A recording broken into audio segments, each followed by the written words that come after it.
गणेश पूजा रे बहुत श्रद्धालु गुड़ाक आसवे सब मंडप गुड़ाक भगवान को दर्शन करने।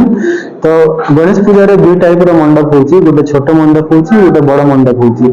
तो छोट मंडप रे सीसीटीवी मैंडेटरी नहीं, किंतु बड़ मंडप रे जेहेतु गहली आशंका बेसी रोची तो से सीसीटीवी मैंडेटरी रोची। एवं सब मंडप माने जो कमिटी जो मंडप कर समस्ते निज निज थाना रे गोटे अप्लाई करेंगे एवं इंटीमेट करेंगे कि आम मंडप करवा जाऊँ, से मैंडेटरी अच्छी। एवं ये गणेश पूजा रे आमर डीजे के यूज करें ना ड्यूरिंग द टाइम ऑफ पूजा कि भसाणी टाइम रे भी डीजे यूज करेंगे। आपण ट्रेडिशनल जो बाजा गाजा अच्छी सब सेटा यूज करेंगे। एवं loud speakers within prescribe limit 65 decibel है एवं राति 10टा सुधा ही यूज करेंगे। Separate Q for male and female आपण मैंने इम्प्लीमेंट करेंगे एवं सफिशिएंट वॉलंटियर्स रखिए।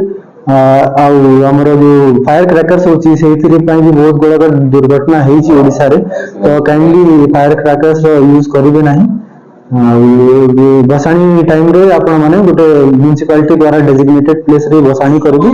आपण माने चेष्टा करेंगे कि राति 9टा सुधा आपण बसाणी कंप्लीट कर देबे।